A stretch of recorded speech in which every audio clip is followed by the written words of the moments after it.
J'aimerais vous proposer un voyage dans l'une des 13 nouvelles de mon recueil, Bagages inconnus. Celui-ci s'appelle Boulevard de la Liberté. Alors installez-vous confortablement, fermez les yeux et surtout, bon voyage.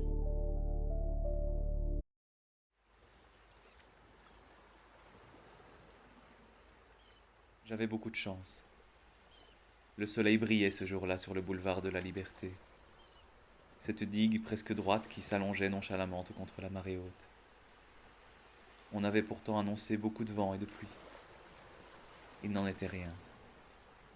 Mes pas traînants faisaient crisser le sable sur les pavés. Et tandis que ma précieuse canne de soutien marquait le tempo tel un métronome en pulsation, le soir annonçait sa venue sur la petite station balnéaire. Seule une brise légère imprimait ses baisers longilignes et éphémères à la surface de la mer. Tout ici semblait plus lent, plus simple. Même si je connaissais ce décor presque sur le bout du cœur, il parvenait encore à m'émouvoir de sa beauté. Les années passées avaient peut-être quelque peu troublé ma vue, mais tout restait clair, d'une limpidité inébranlable. J'aurais tant aimé habiter ici, dans l'une de ces petites maisons toutes étroites qui faisaient face, en rang serré, à cette immensité tantôt bleue, tantôt grise. Regarder depuis le salon les minuscules bateaux suivre leur chemin au ralenti, et puis me rendre, les mercredis matins, sur le marché aux poissons, et négocier les fruits plus ou moins variés de la pêche pour mieux les déguster avec des oignons frits. Thérèse n'aimait pas la mer. L'air salé lui faisait mal aux yeux et elle digérait mal les fruits de mer. Ma femme préférait de loin la ville, l'effervescence et surtout la viande. Nous n'avons pas toujours été d'accord sur tout, et cela dès notre rencontre, 63 ans auparavant. Mais nous nous sommes aimés, comme beaucoup d'autres avant nous. Nous nous sommes aimés sincèrement, comme on peut en rêver lorsque l'on a 15 ans et que l'on croit tout connaître de l'amour, alors que nous n'en savons rien. Nous nous sommes aimés tendrement, à coups de banalités, de train-train, de déchirures inopinées ou d'inoubliables baisers. Nous avons fait les choses dans l'ordre, en commençant par le mariage. Un moment merveilleux. Ses longs et beaux cheveux noirs qu'elle avait dû masquer en chignon sous son voile clair. Sa peau douce, un peu craquelée par le froid, recouvrant l'alliance sur ma main, son sourire, son amour, et puis sa signature sur le registre. Cette écriture adorable tout en rondeur, que j'avais pu lire et relire tant de fois sur les lettres que nous nous échangions en secret avant nos fiançailles. L'étape suivante fut de choisir un endroit où construire notre quotidien, une maison, pour deux. Elle rêvait du centre-ville, j'avais envie d'une vue sur mer. Nous n'étions pas d'accord là-dessus, nous le savions si bien. Et nous avons repoussé cette échéance. Mais telle une pendule bien réglée, elle est arrivée, à l'heure. Et lorsqu'elle s'est présentée, j'ai suivi Thérèse, les yeux fermés, et je savais que je faisais le bon choix. Un petit chez nous en briques Bordeaux, non loin de la place de l'église, en plein centre, très loin de la mer, avec un jardin et beaucoup de pensées, de bégonias et de morels. Un peu de nature et de couleur, c'était déjà ça. Pourtant jamais je n'ai pu oublier le boulevard de la Liberté, même à 82 ans et des poussières. Devant moi, tout reprenait vie, tel un serpentin soufflé par un enfant, et qui me faisait du bien, un bien fou. Des nuées d'oiseaux noirs rasaient les flots, comme pour me rappeler en silence que le printemps s'annonçait, et qu'il ferait bientôt se déshabiller les passants et refleurir les dunes. J'inspirais profondément cet air aux nuances d'iode, priant pour qu'il abandonne ses minuscules trésors le plus loin possible dans mon vieux corps. J'en avais terriblement besoin, un besoin fou. Ce matin, nous avons enterré Thérèse dans le cimetière des Faubourgs. Cet immense champ de pierres de taille sculptée, tantôt bleu, tantôt grise. Cet endroit que l'on ne visite d'habitude que pour fleurir un vieil oncle ou un cousin par alliance, un membre de la famille éloignée que l'on n'a connu que très peu, mais à qui l'on tient à rendre hommage 1 à 2 fois par an. Cet endroit triste qui, aujourd'hui, s'est émué dans mon cœur en insupportable. parce que cet endroit garderait prisonnière dans son plus abject égoïsme la plus longue et la plus douce partie de mon existence. Ma Thérèse. Elle avait choisi la croix. Elle n'avait pas pu choisir l'emplacement, comme il disait. Jamais je ne fus plus malheureux qu'au moment où les 4 employés en noir descendirent le cercueil dans le trou. Ils étaient si maladroits avec leurs cordes. Ne pouvaient-ils donc pas faire attention? Thérèse dormait là-dedans, bon sang! Et puis ils passèrent, un par un. Marie-Agnès, sa plus fidèle amie, 84 ans. Sa sœur, ses 2 frères. Elle a bien vécu tout de même. Ses voisins de droite, ceux du fond de la rue. Dommage que vous n'ayez jamais pu avoir d'enfants. Nos amis de Bretagne, ceux du club de Rami, pour m'embrasser ou me murmurer les formules d'usage qui bouchent les silences trop encombrants. J'aurais pensé que fusionner nos chagrins communs aurait pu les adoucir quelque peu. Ce fut tout le contraire. À chaque poignée de main, j'avais le cœur qui descendait toujours plus au fond des semelles, explosé, ratatiné, toujours plus lourd. Et lorsqu'ils furent tous partis, une fois en tête à tête avec elle, la solitude me prit pleinement à la gorge. De ces 2 mains qui pressent fort, ignobles, et le chant des tourterelles qui se répondait entre les arbres n'y changea rien. Nous étions face à face et pourtant nous ne pouvions plus rien nous dire. Plus rien. Nous qui jasions sans cesse de l'important comme du futile avec des mots trop graves et de l'important avec des phrases bancales. Tout cela n'était plus possible. Nous n'étions plus ensemble, plus dans le même monde. Alors, comme pour retrouver furtivement le cachemire de sa peau, je posai ma main sur sa stèle gravée. Au revoir, ma chérie. Je remis ma casquette entre mes oreilles, bien ajustée. Je posai un ultime regard sur les planches de châtaignier du cercueil, et je partis, déterminé, pas après pas, au rythme de mes genoux exténués et de mes semelles plombées, pour prendre le bus. Je n'avais plus fait cela depuis au moins 30 ans. Si mes souvenirs s'avéraient exacts, il me fallait en changer 3 fois pour arriver à destination. À mon grand étonnement, ils furent tous ponctuels, et je pus attraper la dernière correspondance juste à temps. Quelle ligne était-ce déjà? Ah oui, la ligne 505, celle qui ne passait que 2 fois par jour, la seule qui pouvait me déposer là où je devais me rendre. Le corps parcouru de courbatures, je pris pleinement conscience qu'il n'était plus aussi simple qu'avant de prendre le bus. Le plus complexe avait été de monter et descendre des véhicules successifs. Les marches s'étaient-elles agrandies en 30 ans? C'était l'évidence même. Heureusement, je pouvais compter sur les bras accueillants des chauffeurs, heureux de compter enfin un passager sur ces lignes souvent désertes. Et même si ce voyage m'avait épuisé, arriver à destination me comblait de fierté. Cela en valait la peine. Je voulais voir la mer, une dernière fois. Et elle se trouvait désormais devant moi, à perte de vue, si belle. Oui, je voulais voir la mer une dernière fois, avant de la rejoindre. Je n'avais jamais appris à nager. Ou plutôt si, j'avais essayé d'apprendre bien des années auparavant, dans mon corps d'enfant, tout maigre et tout chétif, dans mon maillot à rayures rouges et blanches, tout collant et tout ridicule. Et malgré la combinaison des deux, je n'étais jamais parvenu à rester à la surface, même en battant des bras de toute ma vitalité, de toute ma maladresse surtout. Après 2 quasi-noyades, l'une à la piscine du village et l'autre en vacances au lac, je dus me résigner à abandonner le rêve de pouvoir un jour caresser les esturgeons. C'était ainsi. Et sans surprise, mon corps d'adulte puis de vieillard suivit cette voie. Thérèse aussi avait tenté d'y remédier, avec ses jolies jambes qui montaient et qui descendaient dans l'eau, longues et parfaites, sur lesquelles les gouttes glissaient avec malice. Rien n'y fit. Sans doute avais-je préféré la dévorer des yeux plutôt que de l'imiter correctement. D'aucuns diraient, certains sont faits pour ça. Thérèse, oui, sans aucun doute. Moi, non. La mer, je la redoutais comme une force immense capable de m'attirer vers le fond en un instant. Et pourtant, je l'aimais, mais de loin, à l'autre bout de la longue vue.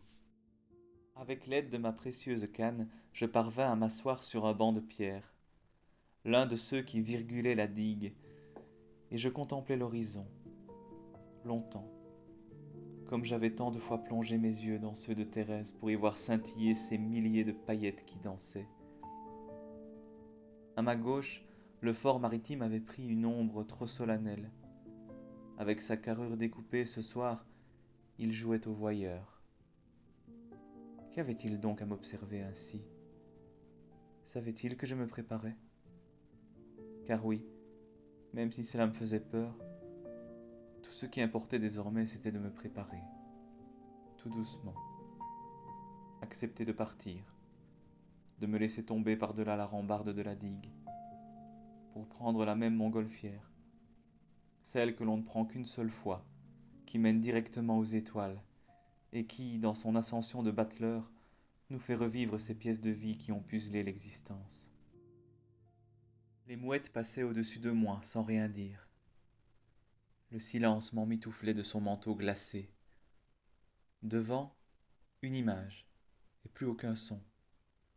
Des nuances sauvages entre le rose et le violet.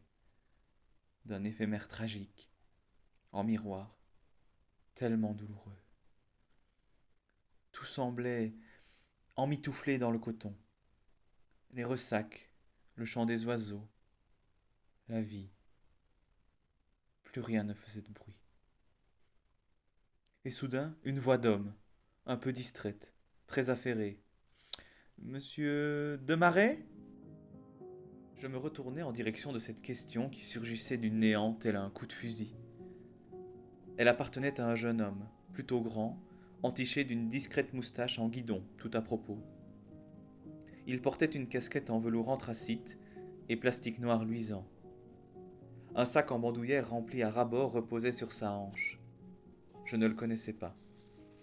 Lorsque j'aperçus le petit symbole brodé sur son grand manteau, je compris que se tenait devant moi un facteur.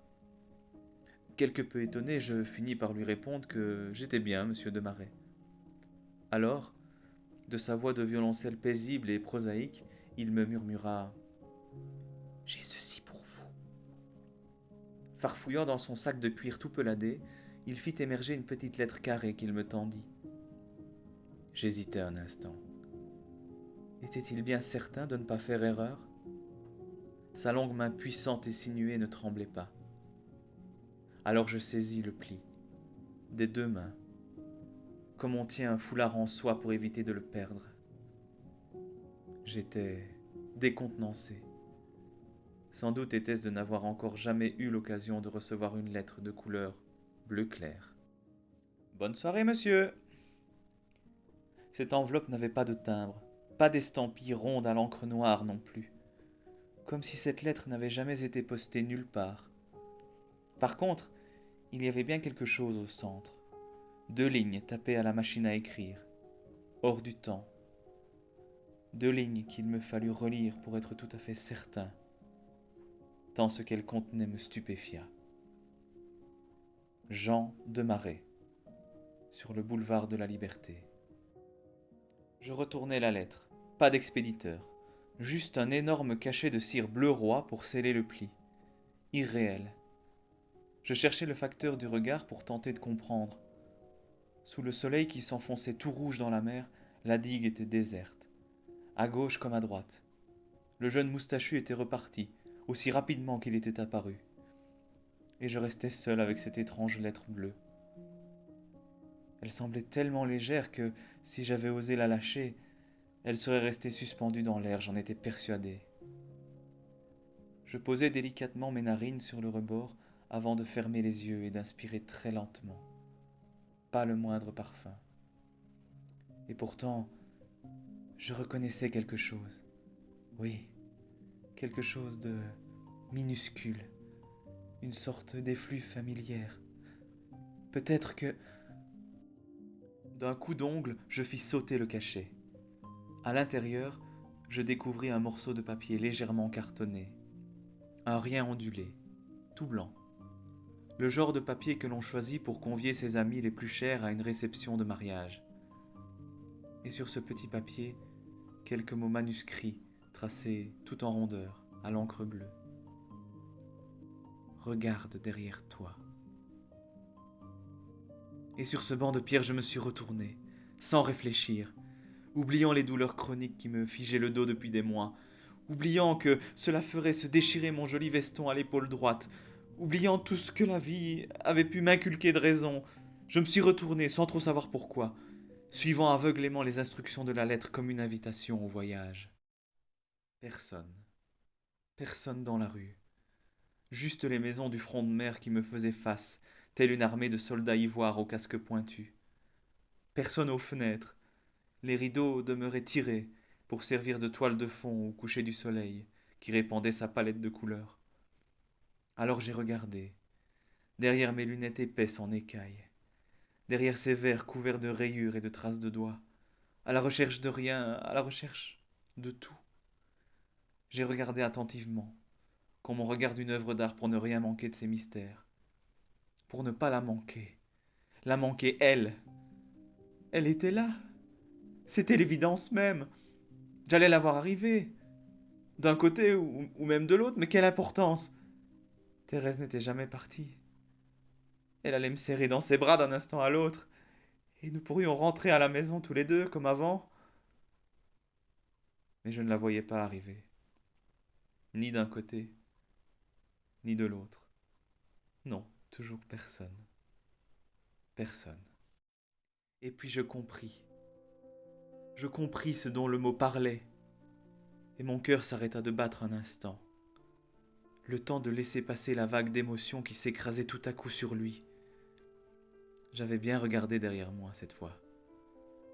Sur la maison à porte bleue, la plus belle, un écriteau en pointe mentionnait « À vendre ». Une bourrasque de vent m'arracha le petit mot. Je tentai de le rattraper, mais trop tard. Il filait déjà vers l'horizon en une curieuse danse spiralée. Et d'un seul coup, il plongea à pic tel un martin pêcheur de papier, pour disparaître dans les flots rougis par le crépuscule. Ces flots que je fixais, longtemps, avant de sourire, très longtemps, et sentir renaître cet indicible fourmillement entre les côtes, celui qui m'avait été transmis bien des années auparavant par des lèvres douces et rassurantes, et que je sentais à nouveau dans les souffles délicieux du bord de mer qui se préparait pour la nuit. J'en étais désormais persuadé. Ce soir, ses baisers se posaient sur mes mains, dans mon cou, amoureusement, presque comme avant. C'était l'évidence même. Alors je saisis mes vieilles lunettes qui glissaient sur mon nez, ainsi que mon mouchoir en tissu à carreaux. Un petit coup sur les verres, et ils redevinrent translucides. Comment pouvais-je bien voir le numéro de téléphone de l'annonce avec des lunettes sales? C'était l'évidence même. Les larmes me montaient aux yeux, et pourtant je ne pouvais plus m'empêcher de sourire, de rire, sincèrement, joyeusement, avec les mouettes qui se joignirent à moi, rendant soudain au paysage la mélodie de mon souvenir. J'avais beaucoup de chance. Le soleil brillait ce jour-là, sur le boulevard de la Liberté.